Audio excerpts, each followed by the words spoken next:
Pleased to have Dr. John Gulliver over here to talk to us about stormwater ponds as a source of phosphorus solution for water. John works, teaches at the University of Minnesota doing his research at the St. Anthony Falls Labs, where he has been researching new technologies in stormwater treatment and doing field assessments of stormwater as well. And as I mentioned today, he's going to talk to us about something that we're probably not really terribly aware of. When we put stormwater retention ponds in, typically they get put in and then we forget about them.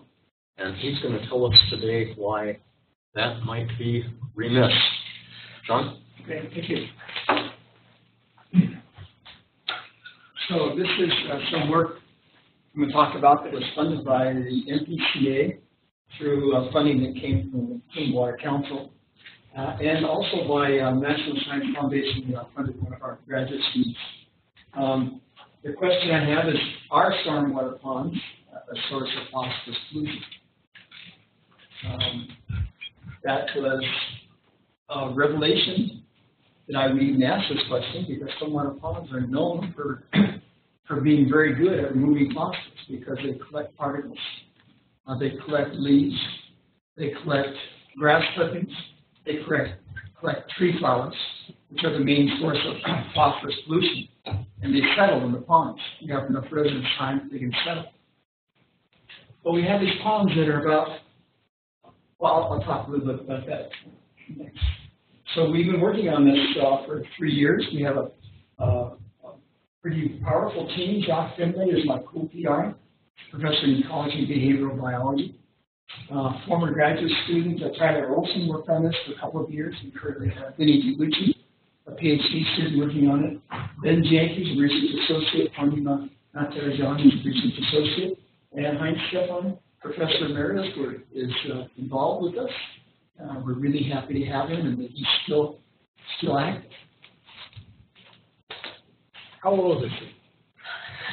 You're implying something. He is 82. 82. And still looks like he did when he was 60. I don't know if that's good or bad. Maybe he was old when he was 60 or he was 70. I hope he's not. So our stormwater pond is a source of phosphorus pollution. Here's the outline. We talked first about why phosphorus is important to stormwater pollution. It's the main, I think it's the primary pollutant. It still is the primary pollutant. It's still the cause of our TMDLs and problems that we have, and especially our lakes. I'll talk about some assumptions we made about ponds, and then ask the question again, is our ponds a phosphorus source? I'll start with the data that we looked at to realize that this may be a problem. Talk about why phosphorus release happens, how fast is phosphorus release when it happens, and how can we stop phosphorus release. The last item 6 will be some hypotheses or some concepts, because we haven't really done the research on this. I mean, we've really done the research only on the first 3, 4, maybe 5 topics, just a little bit of research on them. We need to do more. And topic 6, that no one's even started on. And this is takeaway messages. So why is phosphorus important? I just like to get us all on the same page. It's the limiting nutrient in freshwater bodies. People talk about nitrogen also being a limiting nutrient. But David Schindler from the Experimental Lakes District came out with a paper a few years ago that says it's phosphorus. It's not nitrogen. Nitrogen sometimes can have a little bit of impact, but it's phosphorus. That's what he said. I take him at his word. He's been doing this type of work for a long time. When you add phosphorus, you get an algae bloom. An algae bloom typically results in blue-green algae, which can release toxins, results in a super water body. You can't swim in it. It really is not a good place to fish. It makes the pond look like this, and your lake look like that. So that's a problem, because we like nice blue, clean water lakes. We don't like lakes that look like this. So this is some work. This is some results that came from an MPCA study. 40% of lakes across the U.S. are impaired due to excess phosphorus and eutrophication.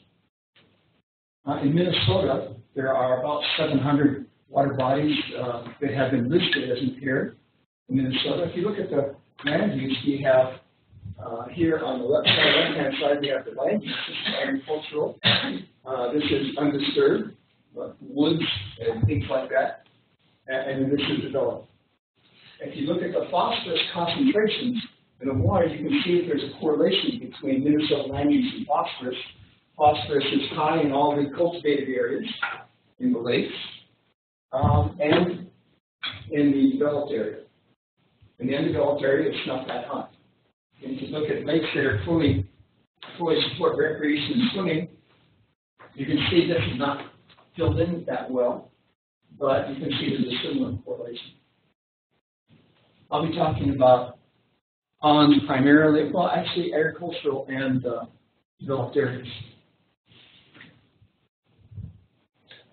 Did I just turn it on? Okay. Okay, good.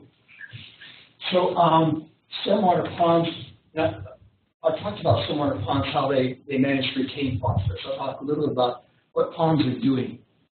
What ponds are doing is you have the inflow, and ponds are settling particles. And people have emphasized particles for years. And stormwater ponds are,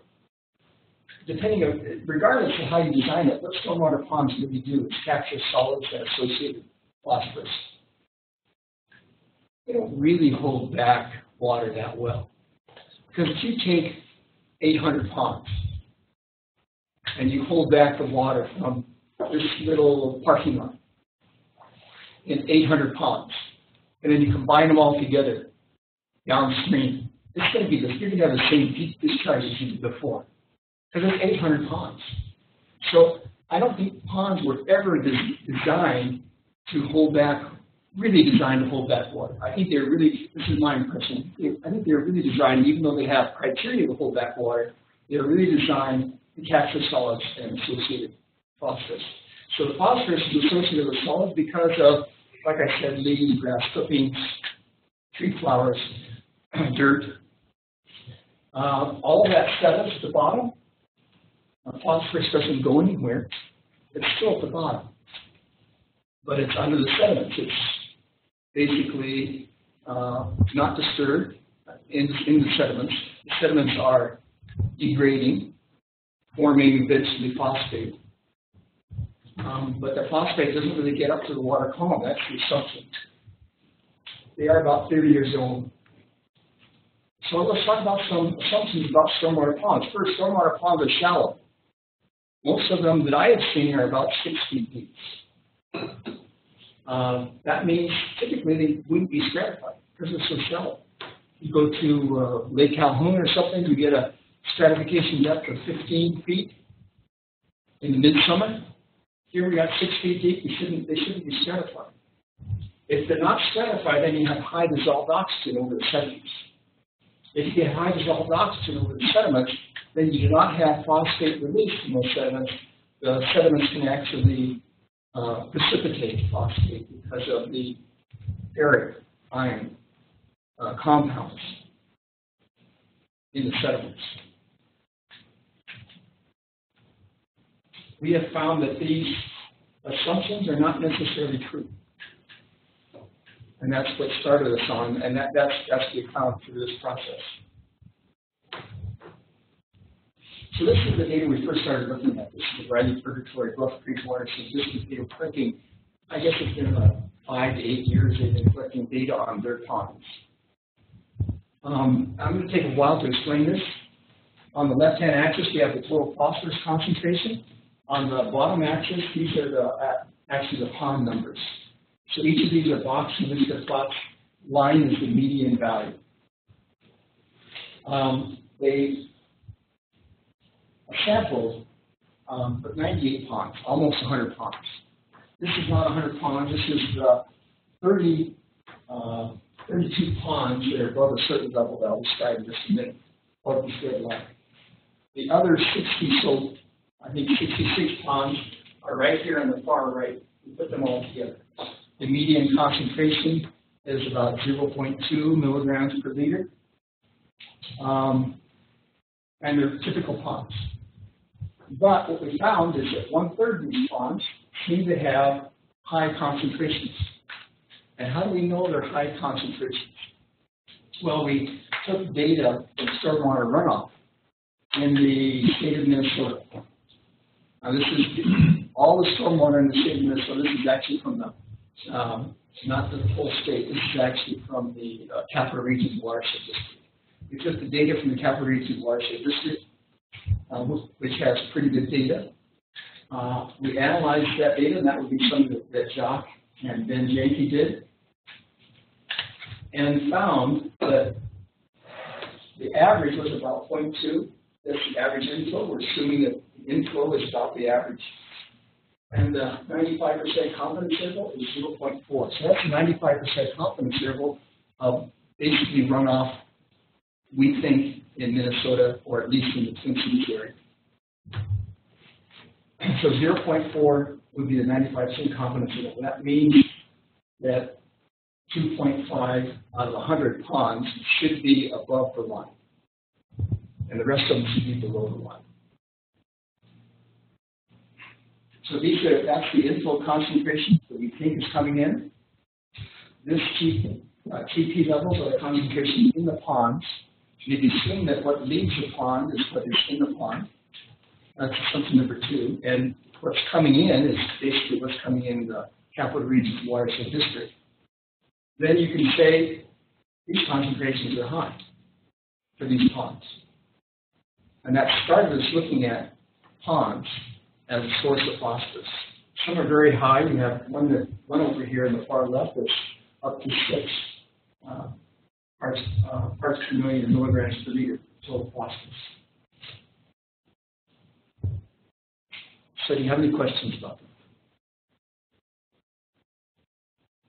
We took the concentration in the ponds, assume that what's leaving the pond is what's in the pond. Took the concentration of the Capital Region Watershed District in their storm sewers, and assume that that was something like what comes into the pond, and that's how we decided that these ponds have high phosphorus concentration. But it's not proof. It just indicates that maybe we should take a look at this. What's going on? How do these ponds get high phosphorus concentrations like that? Maybe they are exporting phosphorus, not importing phosphorus. Not a sink of phosphorus. Maybe they're a source. Are you able to say anything about differences across these ponds? Not all ponds are the same. There's sizes, there's depth, there's position in the watershed. You know, what's upstream and downstream. You can address any of that or not? That's correct. No, we just threw them all into a box. And so this is kind of a statistical analysis. And our mass balance is what one of my students, Vinny, called this a statistical mass balance. I told him not to use those words, but that's what he called it. Totally statistics, and we just threw them into a box and we got this curve here. So like I said, this is not proof. This is just indication. You look at it and say, wow, these ponds have high total phosphorus concentration. It's about 1/3 of the ponds that have high total phosphorus concentration, which is, it's not one pond, it's not 2 ponds, it's 32 ponds. And that made us start thinking about it. So our ponds are source of phosphorus. Well, our expected TP concentration of the 95% confidence interval was 2 to 3 ponds, and we got 32 ponds. We have this question: is there internal phosphorus released in the ponds? Because there's a lot of phosphorus sitting in sediments.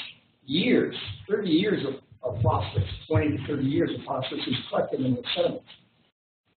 So we decided to take a look at it. Why does phosphorus release happen? Well, it's related primarily to the iron chemistry. Can be complex. Probably the easiest way to describe it is with these fairly simple equations. You have under oxic conditions, that's when you have DO above 1. Your aqueous iron is actually a ferric iron, Fe+3. It combines with phosphate and forms stratified, which is solid. so it precipitates. Under anoxic conditions, where the DO is less than 1, then this solid accepts an electron, and you get out of that a ferrous iron, which is soluble, and phosphate, which is soluble. That's kind of what's happening. There's all kinds of other equations and all kinds of other relationships. So it's not that easy, but that's primarily what's happening with iron-bound phosphorus in sediments. Question for you, John? Yeah. Is that reduction on the bottom, is that microbially? Yes, it's all done microbially. And so do you think the reducing power from that is coming from dissolved organic carbon coming into the ponds? Dissolved carbon is in there, yeah. That's right. And that's really what's happening.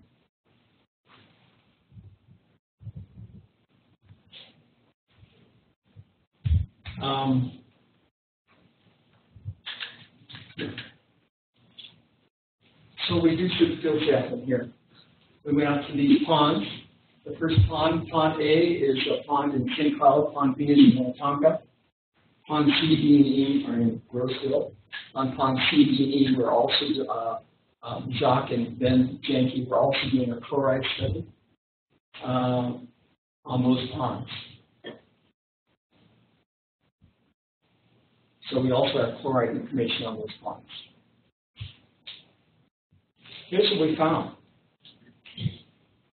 This is dissolved oxygen in Pond E. It looks similar in Pond B and Pond C to this. Not all the ponds have this. Zero dissolved oxygen is a bright red. This is the entire year of 2017. And you can see the oxygen level at the bottom is only about 2 meters deep. And the oxygen level at the bottom is 0 for most of the year. Until October, when there was a big storm and it flushed it out. But you can see some storms in there, but the storms are incapable of totally going to the bottom. So it's stratified all year long, not just periodically, it's the entire year. Zero dissolved oxygen at the bottom. Temperature was also stratified, except in the spring it was not stratified. You can see up until about May, it was not stratified, and then after that, it became stratified.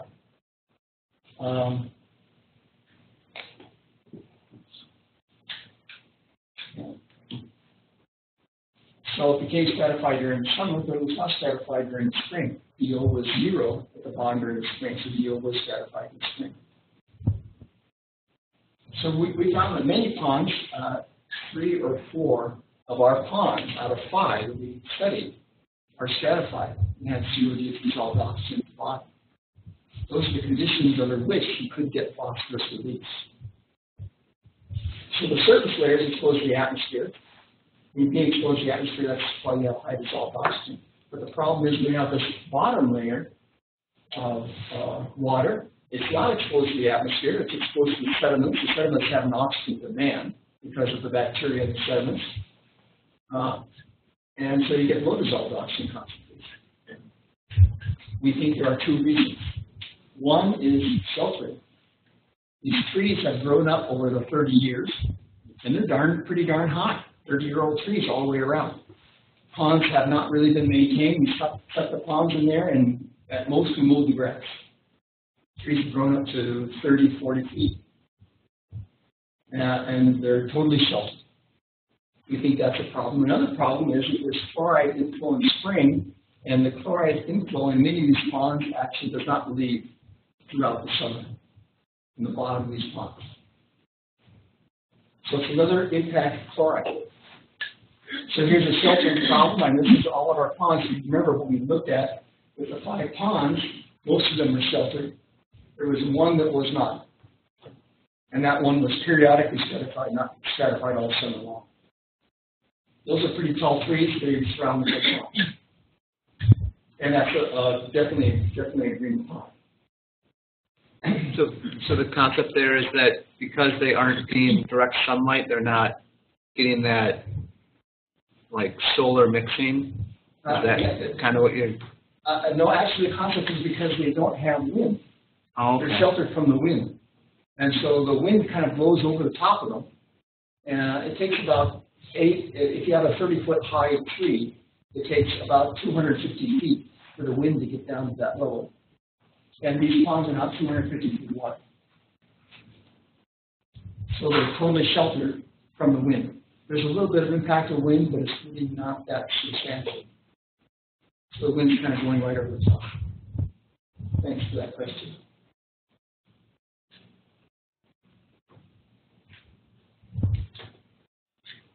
So we also measure conductivity in 3 of these ponds, and here's the conductivity in Pond E. And like I said, the conductivity in Pond C was very similar. In Pond D, we didn't have this kind of conductivity. And the conductivity is high in spring, of course, because you have salt water coming in. But the conductivity remains high when you get above. So this conductivity is a substitute for chloride concentration. When you get above a conductivity of 400 microsiemens per centimeter, you're talking chloride. If you're below 400, if you're like 200 or 300, then you don't know what it is. But if you get above 400, it has to be chloride. There's nothing else out there that can do that. That can give you that kind of conductivity. So we have conductivities up to 5,000 in this pond.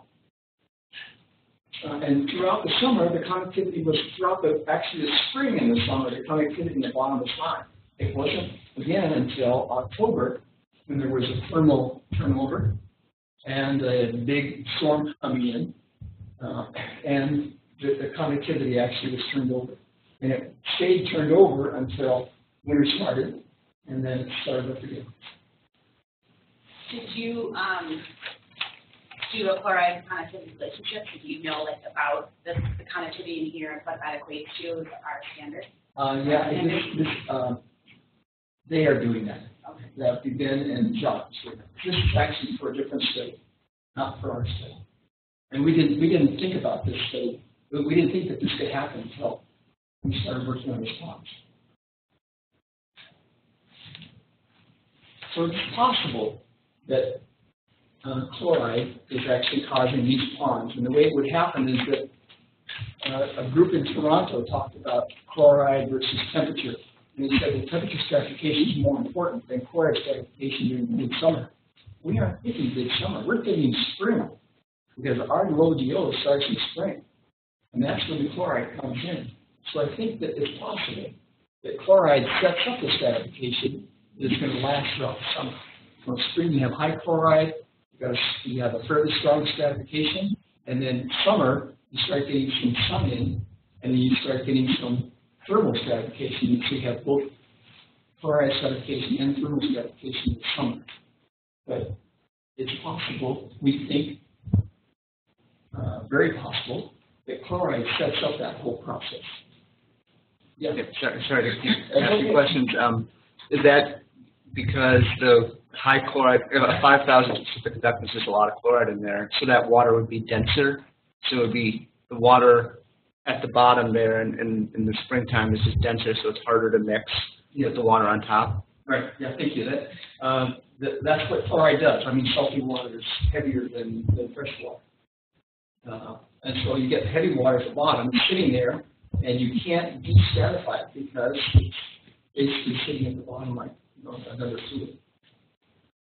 Well, we're already seeing that in some lakes. You've got Brownie Lake, which is more than just chloride, but that's really high chloride in the bottom part of that lake.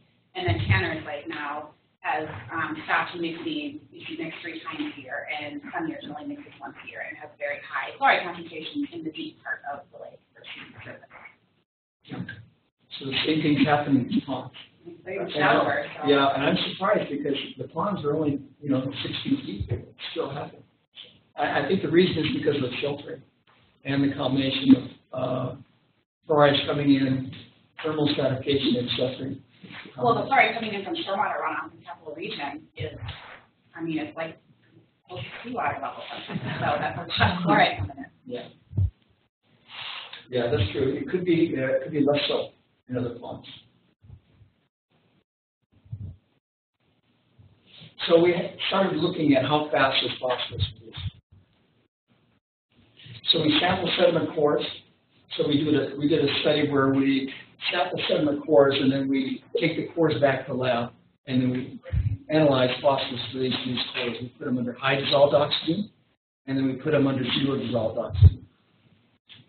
It took about 5 to 6 cores out of each pond because we need some statistics, because sediments are different all over the pond. So we need some statistics so that we can figure out what's happening in the pond. We had this column of sediment and then water from the pond above it, and we measured the concentration in the water above the pond, water above the sediment, and then from that determine the phosphorus release. And so here are some results. On the left-hand side, we have the phosphate concentration, because it's primarily phosphate that's releasing from the sediments. The phosphate concentration versus time, 14 days. And in 3 of the ponds, the phosphate concentration increased fairly rapidly. In 2 of the ponds, it did not increase that rapidly. That'd be ponds C and D. And this could have a significant impact on phosphorus concentration. The hypothetical impact on phosphorus concentration over 180 days, if you had 0 DO for 180 days, which in some ponds we do, is on the far right. So the impact would be an increase of 1.8 milligrams per liter in pond A, an increase of 1 milligram per liter in pond B, an increase of only 0.1 milligrams per liter in pond C. Pond C didn't have that much.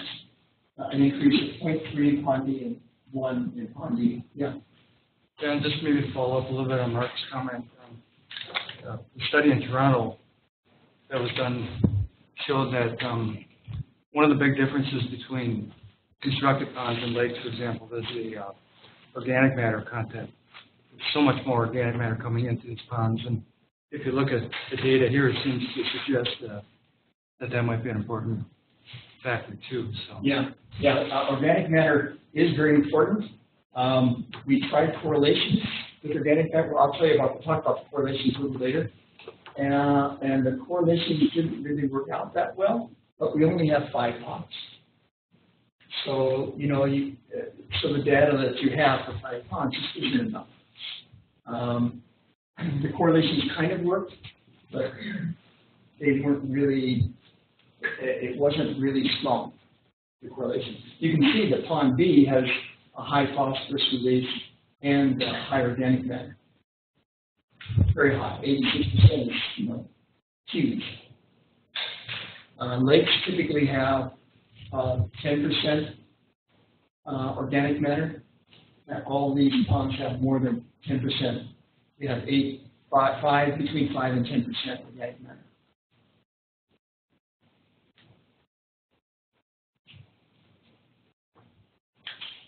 So we looked at P fractions in the sediments.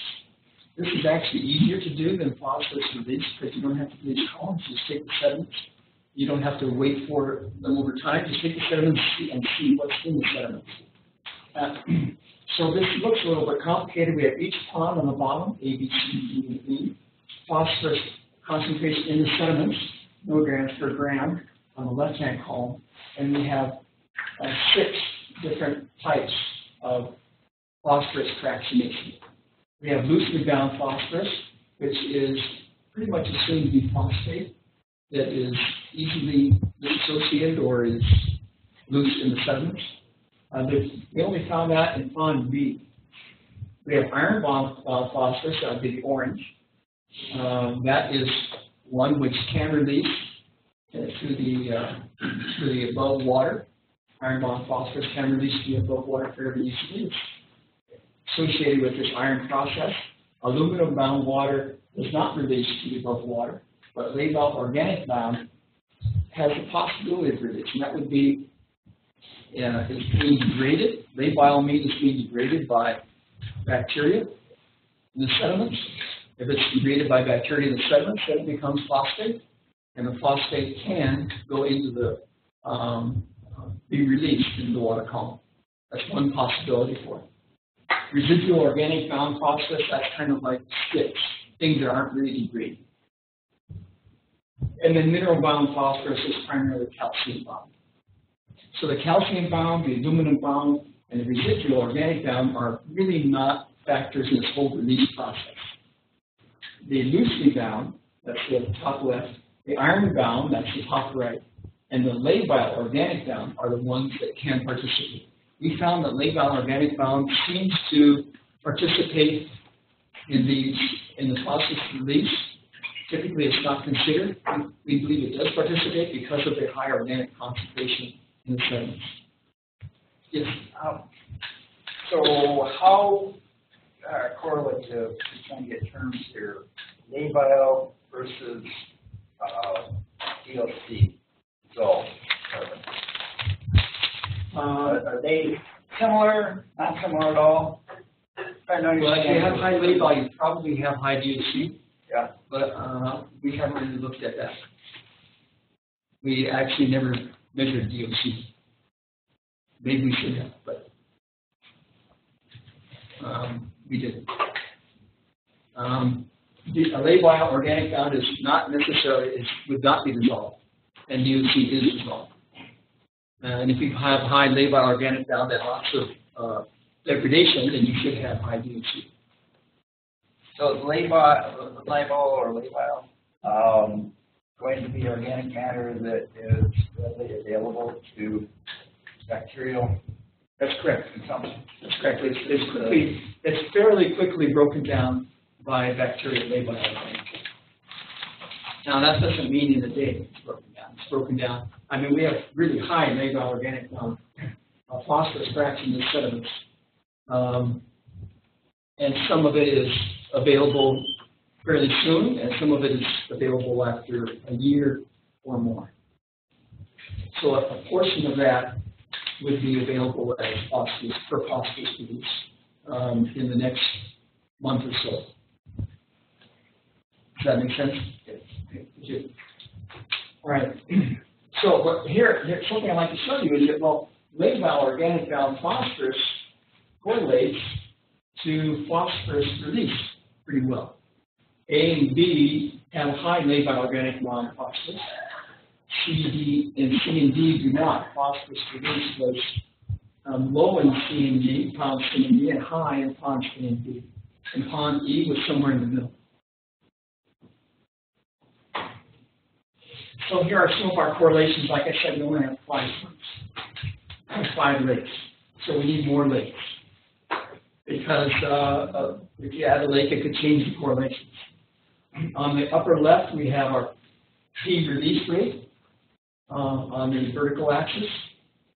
On the horizontal axis, we have redox P, that'd be the upper left-hand corner plot, and mobile P. Redox P is iron and loosely based phosphorus.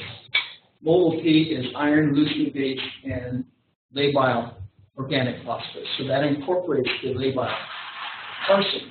And we found, take a look at the upper graphs, we found that when you include the organic portion, you improve your regression quite a bit, your linear regression. So we have an R squared of 0.22 versus an R squared of 0.43 in the upper graphs. Now the part that really surprised me are the lower graphs. I would say shocked. This is the total phosphorus concentration from the grab samples versus that would be the left-hand column. So the lower left-hand column, the lower vertical column would be total phosphorus grab sample concentration. Then you have, once again, redox P and mobile P. And look at those R squares. My goodness. I don't know how they can be that highly correlated. And we're looking for more data. The additional data may just throw that way off. But this is the concentration that's taken in the pond by grab samples, the median concentration taken in the pond by grab samples. At what depth? Surface. There's a location of the pond. Actually, I'm sorry, go ahead. I was going to say, because Dr. Hill. I was wondering, was it the location that makes a difference? Because I seen you showed us the photographs of where they're at, and so my thing is the location and how much human impact has on this as well. Yeah, we haven't gotten to the point to where we can do that kind of correlation because, like I said, we only have five points. These are all urban lakes. One is in St. Cloud. It drains an industrial area, and that would be the orange point. The yellow point drains a totally residential area, and one of the 3 points, the black point, no, it would be the blue point drains a parking lot of a church, and then the black and the green point drain residential areas. So that's I don't see much there, but like I said, there's not that much data. But the other thing that is interesting is that, or should be taken into consideration, is that these soil phosphorus grab samples that were taken, there were a lot of them, they were taken on a long pole at the edge of the pond. A person comes standing on the edge of the pond, has a long pole, has a sampler on the end of it, and dips it into the water and pulls it out. So it could throw bias into it. I think the bias could be either direction. You could have a high concentration because you're close to the shore, but then you could have a low concentration because you're in shallow. You're in the shallow area, or it could be that it's just pretty well mixed across the top. Actually, I think it's probably pretty well mixed across the top. But that's something to consider: is these total phosphorus grab samples are taken from the shore with a long pole, about 10 feet long. Yes, John, in your lower two graphs, your R squares are being affected because you only have that 1 point on P out there, so it's pulling your line out. It'd be really interesting to get more data points at those higher concentrations. Yeah, I'm sure that if we added data, that we're not going to get anywhere close to this R squared. But there is a good correlation there. So.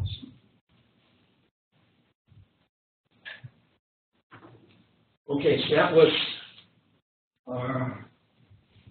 was our discussion about the phosphorus release and P-fraction sediments. If we can use P-fraction, that would make it a lot easier than doing these studies. These studies go over a long period of time. The fractionization study is pretty quick. You just take the sediments, you slice them, you take the samples, analyze, you extract them with different techniques, but it's just a chemical analysis technique. So the next question, this is hypothetical, conceptual. How can we stop P release? If we have P release in response, how do we stop it? What do we have to do now? What's next? Here are some ideas. Alum treatment is one possibility that's been developed for lakes. It requires expertise and equipment. There's toxic compounds you're working with because you have fairly high concentration of aluminum sulfate.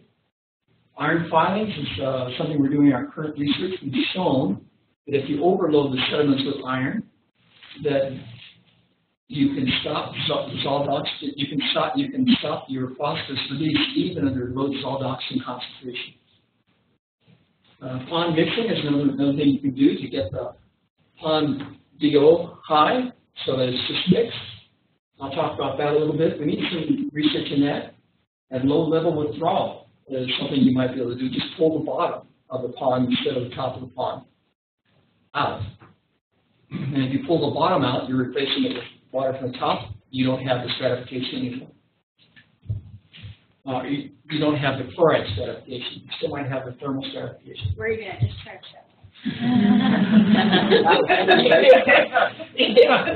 That's what people assume that's what you're doing already. But anyway, that's true. Discharging in the lakes. And then dredging to pre-pond soil, that can be successful. You have to go all the way down to pre-pond soil. You have to get all the muck out. If you just dredge down a ways just to clear your inlet, that's not going to do it. You have to dredge down to the bottom. Can I add a suggestion to you? Yeah, oh yeah, that'd be great. So if chloride, we still need more information to know if that is one of the driving factors. Right. Phosphorus would be, well, what if we were able to reduce or eliminate chloride coming in? So that solves the problem. It would help. It probably wouldn't solve the problem because of thermal stratification and sheltering. So you still have sheltering, and that's, I think, the main problem is sheltering. So that would be interesting to have more research and have some ponds that have low chloride, but all the other factors are close. Right. That does help for the impact. Yeah, and this is calling out for some modeling too, modeling of ponds. Don't you in your data set have some ponds that are not that sensibly sheltered and perhaps low chloride, and do they still export a lot of phosphorus? I mean, we have plenty of shallow lakes that do that. They're well wind mixed, they're not really chloride impacted, and they're green. They have roughish problems, but we're thinking your data set you have. You mean the data set I showed early on from the Riley Purgatory Creek Watershed District? Sure. We actually haven't looked at all those ponds. We looked at many of them, but we haven't taken that attitude that we're going to, well, actually, Riley Purgatory Creek Watershed District tried to do this. As a matter of fact, they tried to do correlations that would give them something when they found that they had this data, and they couldn't really make the correlation. Now, sheltering, I don't know if they consider sheltering. Maybe we should go out and measure sheltering somehow. That would be another research project, though. Wouldn't be that hard to do though. It'd be, well, it depends upon how you want to do it. And how accurate grade if you just go out and look at all the ponds, and you say this pond is well sheltered and this pond isn't, okay, you can do that. But if you want to quantify the sheltering, then you have to think about it. You know what I mean? Sure. Yeah, maybe to build on Brooke's idea of trying to do some things up in the watershed with better street sweeping and things like that, help reducing the organic loading. Would that be helpful? Well, street sweeping would help a great deal, obviously. Stopping chloride would be, all these things to do up in watersheds would do wonders for these ponds. So because if you can get the material before it comes down, then you don't have material in your pond. You just have sand coming into your pond, and then you reduce your organic composition. Yeah. You mentioned sheltering a few times as an important factor, and you also mentioned when many ponds were put in, whatever, 30, 40 years ago, it was fairly open, trees have grown up. Why not remove trees? Or maybe another approach would be, as we're putting in new ponds, we ought to consider having some maintenance requirements. We want wind, aeration, exposure. But why isn't remove the sheltering on your recommendations?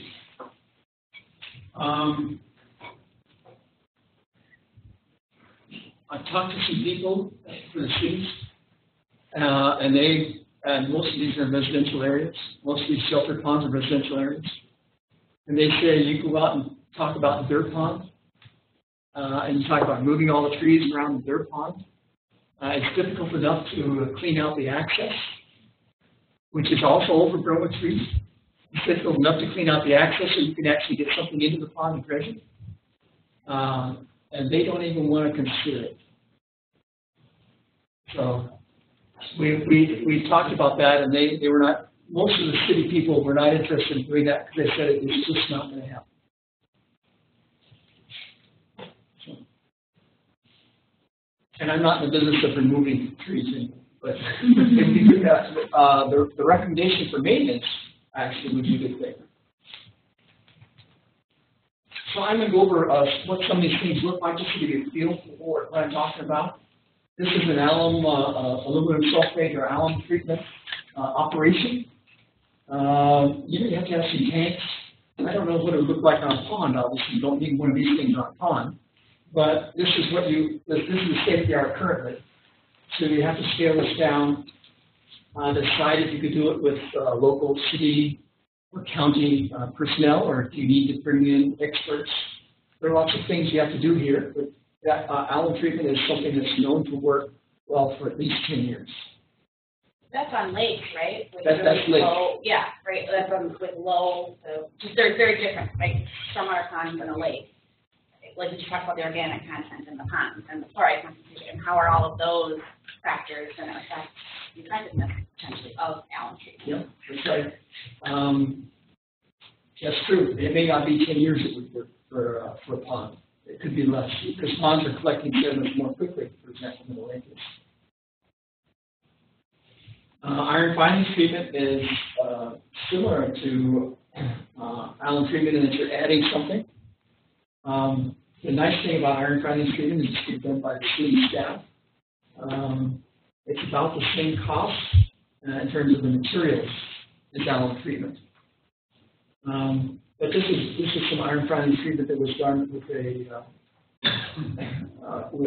small, relatively small boat on a lake, and this is some sort of spreader. It's kind of like your lawn spreader, just a fancy version of your lawn spreader. You can also do it in the winter, and that's what I think might work, is go out in the winter and spread the iron filings over the surface of the ice and wait for spring for it to melt in. I mean, the sun will make it melt into the ice.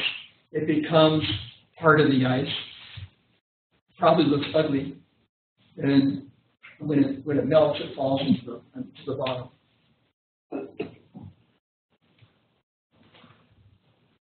Pond mixing is another thing you could do.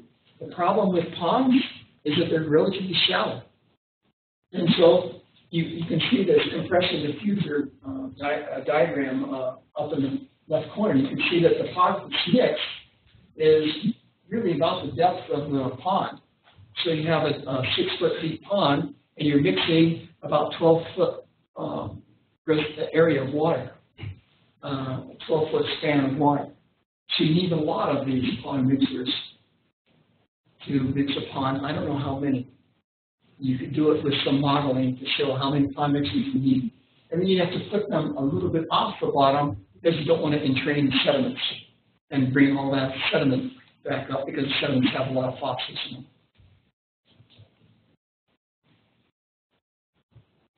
And then this is the concept that has this low-level withdrawal. This is primarily done for reservoirs, large reservoirs, but you could do something like this in a pond. You need to build something. You could have an extension come down. It doesn't have to be that detailed. It doesn't have to be that intensive in terms of infrastructure. But there are interesting problems with it, and it really hasn't been done. And the final one is dredging. That's what we have seen and we know about to remove free pond soil. So some takeaway messages. And we found that roughly 32% of ponds have higher concentration than expected.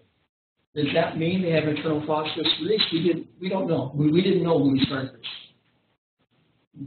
We found that, well, this is what happens. If you have low DO, then you have internal phosphorus release. And if ponds are stratified by sulfuric chloride, then you have low DO. We found stratification, low DO, and phosphorus release in at least 3 or 5 ponds.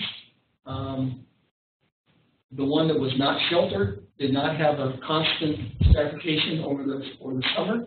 You had intermittent stratification and still had low DO, but not continuous low DO. Redux or mobile phosphorus may be important factors. So we need better, easier, and proven diagnostics for peer release. We need to figure out how can we find out which ponds are releasing phosphorus from the sediments. We could go out in midsummer and take a profile. That might be the easiest. That's the easiest that we've found so far. Just go out in the summer and take a profile and get 0 DO, and you probably have phosphorus release.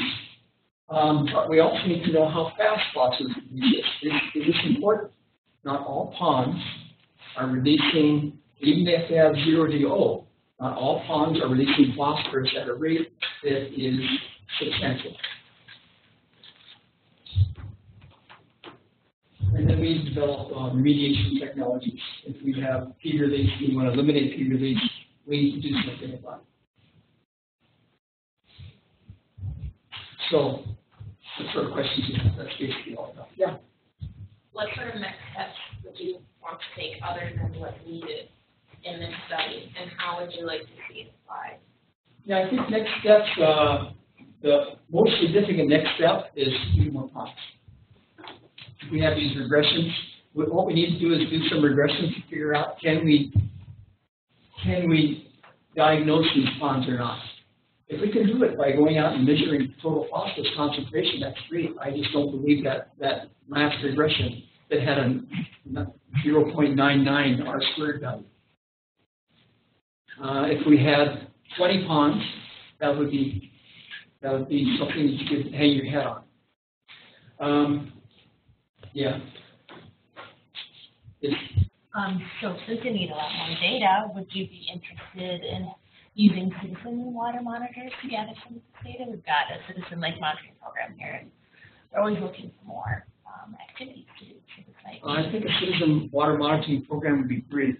To determine the profile, they need to get out in the pond, in a canoe or kayak, and then measure the profile. And they can measure temperature fairly easily. Dissolved oxygen, they need a DO meter. And to measure conductivity, they need a conductivity meter. So you can get DO, you can get temperature, DO, and conductivity in 1 meter, and that costs about $2,000 to do. So you have to think about what they could do. They could just measure temperature. That would tell you quite a bit. And temperature is fairly easy to measure.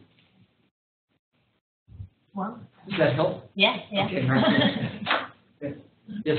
I have a general question. So is the concern of the quality of these stormwater ponds, or is the concern of water leaving these ponds and getting to like lakes and streams? Yes, actually, it's in many cases both. But the big concern is leaving the stormwater pond, going into the receiving water body, and then creating a huge algae bloom in the receiving water body. That's what the ponds are for. But many of these ponds have taken a certain aspect in the city where people consider them a feature. The citizens consider them a feature. And we're working on one pond in Shoreview that is right in the center of the city development, and it's right next to the place where the band plays, and it's full of algae, and things like that. So you have ponds like that are pretty high priority resource. I get calls from citizens all the time complaining about their water ponds because they've been around for so many years and they're getting disgusting. And there's not a lot of people seem to want to take responsibility for doing something about it. The buck kind of gets passed from city to whoever built the housing development, whoever kind of gets shifted. And I think residents feel frustrated. Yeah. It's kind of the feeling that I hear a lot. I think that's true, and I think they're also surprised when they find out it is a stormwater pond. Yes, they were so yes. If I work on, didn't realize that was to catch stormwater and settle out particles. We actually have a question through WebEx. What are your thoughts on aquatic vegetation to lower the total phosphorus in these ponds? Many shallow lakes that are dominated with aquatic vegetation tend to have lower TP due to the usage of TP from those. Yeah, that's kind of a big unknown.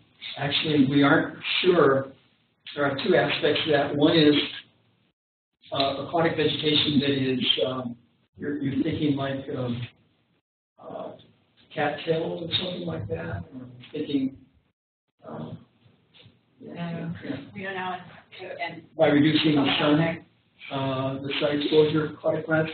I think the main problem in these aquatic vegetation is sometimes okay, but the main problem is that duckweed tends to take over, and so you have a pond covered with duckweed, and that is not desirable. And we aren't certain if reducing phosphorus in these will reduce duckweed. So we need to try that to see what happens. I don't know if I answered that question more or not.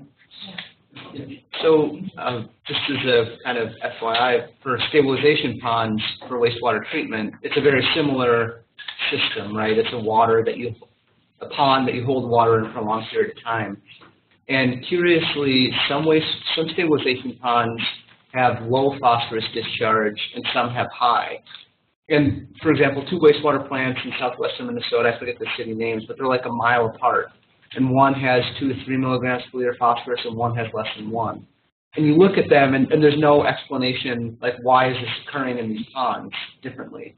So it's kind of, we're having the same issue with stabilization ponds, trying to figure out why some have high phosphorus and some don't. And it's kind of a mystery. So maybe this informed you with the wastewater stabilization pond? Give you some ideas you think? Yeah, I mean, they're fundamentally similar. If one is stratified and one is not stratified, then that might explain what's happening. And there's increasing evidence that stabilization ponds stratify almost every day in the summer. Like they're going to mix almost every day because there's a lot of wind and they have solar heats up the top layer and then it kind of mixes up. So ponds tend to stratify every single day. Wastewater stabilization ponds. Right. But the DO probably goes down pretty quickly in the wastewater stabilization pond. It probably drops fairly quickly. Yeah, I mean, it'll go up to saturation on an August day, because there's photosynthesis occurring in the top layers, and then it'll be 0 at the bottom by nightfall. Some of the data that we see. On the duckweed comment, we've seen on the Mississippi River you have to be below 0.1 milligrams per liter. So I don't know if you're going to control duckweed. Oh, that's interesting. Okay, thank you. Have to get down to 0.1 milligrams per liter of phosphate. Total phosphorus, I think. There's a study out from Sullivan and Giblin. They were with the Wisconsin DNR. Would you be willing to send me that study? Do you have a copy of it on your computer? Yeah, I can look for it. Thank you. That'd be great. I've been looking for something like that. Another variable that you could put into your regression is the sulfate concentration. In a controlled experiment with small mesocosms, we found that phosphorus released from the sediment was highly correlated with the sulfate concentration. And we think it's because the sulfate has 2 roles. One is that when the oxygen is depleted in the sediment, then the bacteria can continue to decompose the organic matter by using sulfate reduction.